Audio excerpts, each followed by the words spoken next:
Hey guys, this is the second video of my Google Slides lesson. And in this video, we are going to be learning about some of the things we can be adding to our presentations to make them more professional and maybe jazz it up a bit.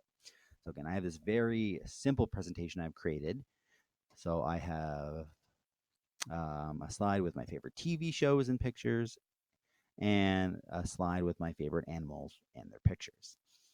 Okay, so let's pretend we're presenting this. So if I was presenting to this class, I would go back to my first slide and I would go up to the top right corner and choose Start Presentation or hit Control 5 on my or Control F5 on my keyboard. And again, it would bring me to my first slide blown up. And if I want to move to the next slide, I can do that in two ways. I can hit the space bar, or I can hit the right arrow on my keyboard. I can also left click on my mouse as well to move forward. Let's say, again, I go too far forward and want to go back, or somebody has a question about one of my previous slides, I can hit the back arrow and it'll take me to the previous slide.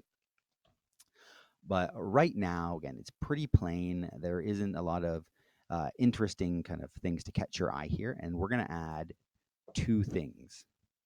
So to get out of presentation mode, I hit the escape button.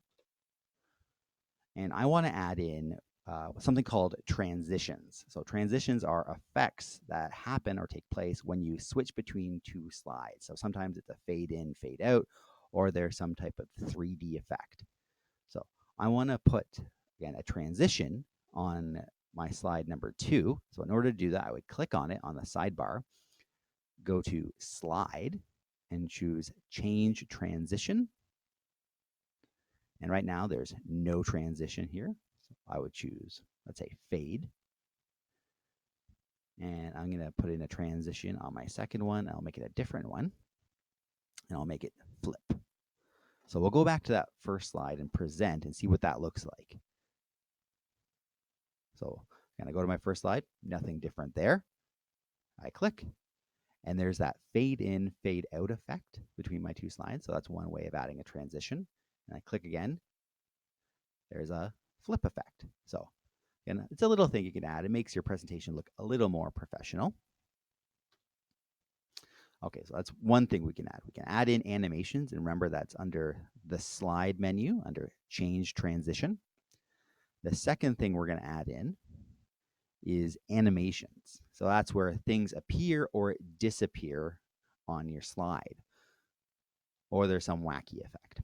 Okay, so what I want to do is I want to make each of these kind of bulleted items, Game of Thrones, Homeland, and Jeopardy, appear one at a time. So right when I click, they'll appear. So I'm going to go up to the Insert menu and choose Animation after I've highlighted them. And again, the default is Fade In. So again, I'll show you what that looks like, and I don't actually have to change anything. It'll automatically kind of insert that animation. So when I choose to present, again, my 3 items aren't there, but they'll fade in when I click. Again, that's almost what I want. So I want to go back to my animation here, but instead of just choosing the regular fade in, I want you to check the box that says by paragraph. And now when I try and present that slide, I click once, my first bullet appears, I click again, my second bullet appears, and I click again, and my third bullet appears. So sometimes you don't like to overwhelm the audience, again, with too much information. So you just give them pieces of information piece by piece. Okay, let's do the same thing on my next slide. So I want to make each of these items appear one by one when I click. So I'll go Insert, Animation, and so again, I can choose Fade In. So I can also choose Fly In from the left. And remember to click by paragraph. So let's see what that looks like. Clicking Present. So nothing appears. Click once. Again, it's kind of choppy on my screen, but the items are sliding in from the left. Click again. And there they are. So again, in this video, again, we learned how to make our slides a little more professional by adding in transitions and animations. Okay, now it's time to start my first year at KCI.